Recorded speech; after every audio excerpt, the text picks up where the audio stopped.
इथं गंभीर घटना घडली। या अनुषंगानं भारतीय दंडविधान कलम 307 120 ब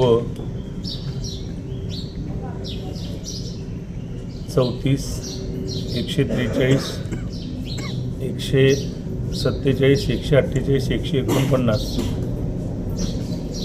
सहकलम 30 शस्त्र अधिनियम या अंतर्गत गुन्हा दाखल करण्यात आलेला आहे। जखमीवरती अग्निशस्त्रातून गोळ्या झाडल्यामुळं हा गुन्हा दाखल करण्यात आलेला आहे। काय नेमकं कारण होतं का पोलीस नेमक्याच्या आतमध्ये या ठिकाणी झालेलं, कशाला त्यांना बोलवण्यात आलेलं, कशावर नाही घडली? नाही, मूळ घटना ही द्वारली गावातील एक जमीन आहे। त्या जमिनीच्या अनुषंगाने असलेली वाद या बाबतीत आहे। ही जमीन ही एकनाथ जाधव या कुटुंबियांची आहे आणि हे मागासवर्गीय दलित बांधवांचं कुटुंबीय आहे। तर त्या जमिनीच्या अनुषंगानं जुनेच वाद आहेत। त्या वादाच्या अनुषंगानं ही घटना घडलेली आहे। सर, याच्यामध्ये किती राऊंड फायर करण्यात आलेले आहेत आणि महेश गायकवाड किंवा यांना आपल्या इकडे कशाला, म्हणजे दोन्ही एकत्र कसे आलेले या ठिकाणी? नाही, मी यापूर्वी सांगितल्याप्रमाणे द्वारली येथील जमिनीच्या अनुषंगानं महेश गायकवाड आणि इतरांवरती इथं तक्रार आली। त्या तक्रारीच्या अनुषंगानं दोन्ही गट इथं एकत्र आले आणि त्या दरम्यान इथं आमदार श्रीयुत गणपत गायकवाड हे सुद्धा आले। महेश गायकवाड, राहुल पाटील आणि यातील फिर्यादी चैनू जाधव हे PI यांच्या चेंबरमध्ये बसलेले असताना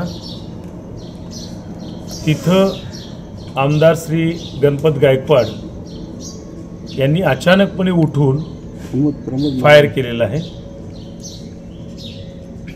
आणि त्यावेळेस श्रीयुत महेश गायकवाड आणि श्री राहुल पाटील यांना गोळ्या लागल्यामुळं ते जखमी झालेले आहेत।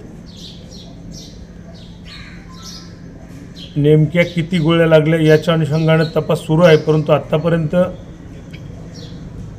6 गोळ्या या जखमींच्या शरीरामधून काढण्यात आलेल्या आहेत अशी प्राथमिक माहिती प्राप्त झालेली आहे।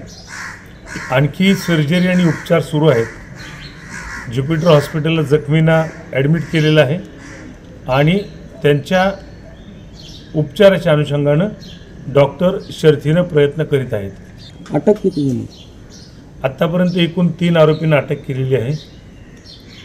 यामध्ये आमदार श्रीयुत गणपत गायकवाड, त्यांच्यासोबतचे दुसरे फायरिंग करणारे आरोपी हर्षल केने आणि तिसरे एक आरोपी आहेत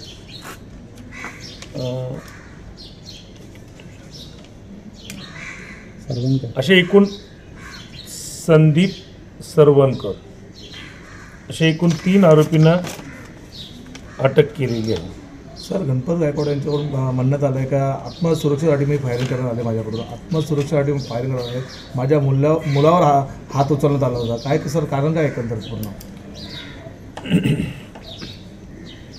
बाहेर हे दोन्ही गटाचे लोक उभे होते आणि आरडाओरडा सुरू झाला होता। आरडाओरडा सुरू झाल्यामुळं म्हणजे एकमेकाच्या बाबतीमध्ये ओरडणं सुरू होतं आणि तो गोंधळ नियंत्रित करण्यासाठी PI श्री जगताप हे बाहेर आले। तिथं कोणालाही मारहाण वगैरे अशी झालेली नाही आहे, तशी घटना समोर आलेली नाही आहे, परंतु त्या दरम्यान असं स्पष्ट होतं आहे आपल्याकडे तसे CCTV फुटेजचे अत्यंत भक्कम पुरावे आहेत की गणपत गायकवाड यांनी उठून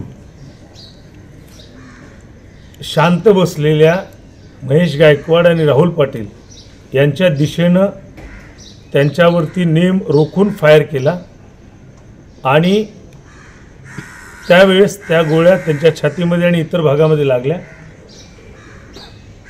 जे जखमी आहेत ते PI यांच्या चेंबरमध्ये जे CCTV डिस्प्ले आहे त्या डिस्प्लेकडं पाहत होते की बाहेरची काय परिस्थिती आहे म्हणून. त्यामुळं जखमीकडून कुठलीही चिथावणी किंवा कुठलंही असं शाब्दिक चकमक किंवा कुठलंही असं कारण तिथे दिसून येत नाही. त्यांनी स्पष्टपणे शांतपणे आणि ठरवून महेश गायकवाड आणि राहुल पाटील यांच्यावरती फायरिंग केलेलं आहे. असं बोललं जातं की वैभव गायकवाड जे आहेत ते नाही, वैभव गायकवाड तर अगोदरच पोलीस स्टेशनला होते, त्यानंतर महेश गायकवाड आलेले आहेत आणि मग नंतर आमदार पण आलेले आहेत. अशा घटनाक्रम आहे तिथला आणि त्यामध्ये त्यांना प्रवेश देण्याचं कारणच नाही. ते सातत्यानं आतमध्ये येत आहेत, बसत आहेत असं स्पष्ट दिसतंय. यामध्ये इलेक्ट्रॉनिक इव्हिडन्स, सर्कमस्टन्शियल इव्हिडन्स अत्यंत भक्कम आहेत आणि हा खुनाचा प्रयत्न ठरवून आणि कुठल्याही चिथावणीशिवाय केल्याचं स्पष्ट झालेलं आहे. कोणार्क, अपना शहर अपनी बातें.